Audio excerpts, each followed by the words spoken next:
Welcome guys. तो कहानी की शुरुआत में हमें जॉन नाम के एक आदमी को दिखाया जाता है जो अपनी छोटी सी बोट को लेकर निकल चुका था फिशिंग करने के लिए। लेकिन थोड़ा आगे जाने के बाद उसको अपने सामने फॉग आती हुई दिखाई देती है और सामने बिल्कुल अंधेरा हो जाता है।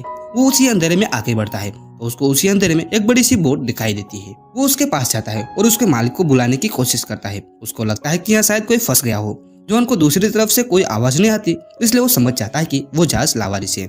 जॉन अपनी छोटी सी बोट को बड़ी वाली बोट के साथ बांध देता है और देखता है कि शिप नॉर्मल है और उस पर जो खाना रखा हुआ था वो भी फ्रेश था। वो समझ जाता है कि उसको यहाँ ज्यादा समय नहीं हुआ इस खाने को रखे हुए। जॉन शिप को स्टार्ट करने की कोशिश करता है लेकिन बोट स्टार्ट नहीं होती। जॉन दूरबीन की मदद से आसपास देखने लगता है जिससे शायद उसका मालिक आसपास हो तो उसको मिल जाए, लेकिन दूर दूर तक कोई भी नहीं था। वो रेडियो पर मैसेज को कंट्रोल रूम में भेजने की कोशिश करता है जिसमें वो बताता है कि एक लावारिस बोट यहाँ पर फंसी हुई है, अगर कोई मुझे सुन रहा हो तो मुझे कृपया करके रिप्लाई दे। लेकिन जॉन को कंट्रोल रूम से कोई जवाब नहीं मिलता। यह सब चीजें करने के बाद वो फिर से बोट के केबिन से बाहर आता है। जब वो अपनी बोट को देखने की कोशिश करता है तो वो हैरान रह जाता है क्योंकि वो छोटी सी बोट वहाँ पर नहीं थी जहाँ उसने बांधी थी। ये सोचकर जॉन का दिमाग फटने लगता है। यहाँ पर एक तो ये बोट बंद पड़ी हुई थी और वही दूसरी तरफ उसकी बोट गायब थी। अगर आप हमारे चैनल पर नए हैं तो चैनल को जरूर सब्सक्राइब करें और वीडियो को लाइक करना ना भूले। कहानी में वापस लौटते हैं। इसलिए वो मैप को निकालकर कुछ ढूंढने लगता है लेकिन यहाँ पर केवल पानी ही पानी था, इसलिए उसको कुछ भी पता नहीं चलता कि वो किस आइलैंड के नजदीक है। इसलिए वो दोबारा इंजन रूम में जाकर उसको ठीक करने की कोशिश करता है लेकिन उसके छूने से इंजन स्टार्ट हो जाता है। इसलिए वो फिर से कंट्रोल रूम से कांटेक्ट करने की कोशिश करता है लेकिन इस बार भी जॉन को कोई रिप्लाई नहीं मिलता। कुछ देर के बाद जॉन को टॉयलेट जाने की सोचता है लेकिन वो नीचे जाने के बजाय शिप के फर्श पर ही टॉयलेट करने का सोचता है। वो जैसे ही बोट पर टॉयलेट करना शुरू करता उससे पहले उसको एक चोर का झटका लगता है और वो पानी में गिरता उससे ही पहले वो एक रस्सी को पकड़ लेता है। जॉन पानी में गिरते गिरते बच जाता है। वो सोचता है कि बोट नहीं चाहती कि वो फर्श पर टॉयलेट करे और गंदा करे, इसलिए वो नीचे जाकर टॉयलेट में सुसु करने जाता है। लेकिन यहाँ पर जॉन की मुसीबतें कम नहीं हुई थी कि दूसरी आ जाती है क्योंकि बाथरूम का डोर लॉक हो गया था जो खुल नहीं रहा था। जॉन उस डोर को हर तरह से खोलने की कोशिश करता है लेकिन वो डोर नहीं खुलता। जॉन को बाहर रेडियो में किसी की आवाज सुनाई देती है, इसलिए वो फिर से डोर को एक बार खोलने की कोशिश करता है। तभी उसको विंडो में एक शिप दिखाई देती है। अगर जॉन बाहर नहीं गया तो वो शिप यहाँ से चला जाएगा। जॉन एक बार फिर से उस डोर को खोलने की कोशिश करता है लेकिन हर बार की तरह कुछ भी नहीं होता। जॉन कैसे भी करके एक बड़ा कपड़ा दिखाता है लेकिन वो छोटा सा कपड़ा उस कैप्टन को नहीं दिखाई देता, इसलिए वो सिर्फ वहाँ से जाने लगता है। वहीं जॉन को एक दूसरा आइडिया आता है जिसमें वो अपनी बोट को रोकने की कोशिश करता है। जॉन की यह कोशिश काफी अच्छी थी लेकिन तभी वो रस्सी जाकर इंजन के पंखे में जाकर फंस जाती है और दूसरी तरफ की रस्सी जॉन के गले में फंस जाती है। वो रस्सी खींचती जा रही थी और जॉन की गर्दन अकड़ रही थी। एक समय ऐसा भी आता है कि जॉन इस रस्सी की वजह से मरने वाला था लेकिन वो जैसे भी करके उस रस्सी को अपनी गर्दन से बाहर निकाल देता है और इस तरह से जॉन मरते मरते बच जाता है। लेकिन तभी उसकी बोट किसी चीज के साथ टकरा जाती है जिसकी वजह से जॉन को काफी सारी चोटें आती है। जब वो अपने आप को शीशे में देखता है बॉडी पर कई चोटें आई हुई थी। वो ये सोचने लगता है कि इस शिप पर आकर उसने बहुत बड़ी गलती कर दी। जॉन अब और ताकत लगाता है उस डोर को खोलने की लेकिन वो गेट नहीं खुलता। जॉन को लगता है कि किसी ने जानबूझकर इस गेट को पकड़ रखा हुआ है, इसलिए वो डोर नहीं खुल रहा। कुछ घंटों के बाद जॉन को भूख और प्यास लगती है, इसलिए वो शावर से पानी पीने की कोशिश करता है लेकिन पानी खत्म हो चुका था। लेकिन तभी उसकी नजर फर्श पर पड़ती है। बोट से टक्कर लगने की वजह से बोट में छेद हो गया था, इसलिए बोट में पानी भरने लगा था। जॉन उस खारे पानी को पीने लगता है लेकिन जॉन अब इन चीजों की वजह से परेशान हो चुका था, इसलिए जॉन को लग रहा था कि बोट में अभी भी कोई इंसान मौजूद है। इसलिए जॉन रोते हुए उस इंसान से रिक्वेस्ट करता है कि प्लीज मुझे यहाँ से जाने दो, लेकिन फिर भी वो डोर नहीं खुलता। वही हम देख सकते हैं कि बोट अपने आप ही चल रही है। वहीं धीरे धीरे रात हो चुकी थी लेकिन जॉन अभी भी वहाँ फंसा हुआ है। तभी वो देखता है कि उसकी तरफ तेज बारिश और तूफान आ रहा है। रात के समय तूफान की वजह से बोट समंदर में इधर उधर होने लगती है। जहाज में पानी भरना शुरू हो गया था, इसलिए उसको समझ नहीं आ रहा था कि वो करे तो क्या करे, इसलिए वो वहाँ चुपचाप बैठ जाता है और कुछ वक्त के बाद उसकी आंख लग जाती है। जब उसकी आंख खुलती है तो तूफान शांत हो चुका था लेकिन जॉन बैठे बैठे अकड़ चुका था। बोट में कंधे तक पानी भर चुका था। वो धीरे धीरे खड़ा होता है।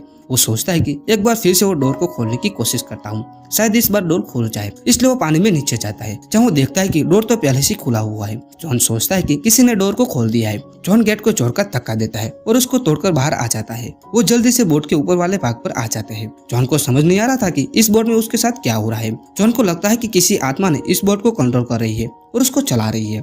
जॉन सोचता है कि यहाँ से कैसे भी निकलना होगा, इसलिए उसको एक आइडिया आता है। वो कुछ एयरबैग्स निकालता है और नीचे जाकर उस बाथरूम का डोर लेकर आता है और फिर उन दोनों की मदद से बोट बनाता है जिससे कि वो यहाँ से निकल सके। बोट तो जॉन ने बना दी थी लेकिन रास्ते के लिए कुछ खाना भी चाहिए था, इसलिए जॉन बड़ी वाली शिप में से कुछ खाना ले आता है और छोटी सी बोट को बड़ी वाली बोट के साथ बांध देता है ताकि वो उसके साथ साथ यहाँ से निकल सके। लेकिन जैसे जॉन उस छोटी वाली बोट में बैठता है तो बड़ी वाली बोट वहीं खड़ी रह जाती है। वो सापित बोट वहाँ से हिलने का नाम नहीं ले रही थी। ऐसा लग रहा था कि बोट नहीं चाहती थी कि जॉन यहाँ से चला जाए। जॉन कई घंटों तक उसी राह पर बैठा रहता है, लेकिन वो बोट जरा सी भी हिलती नहीं है।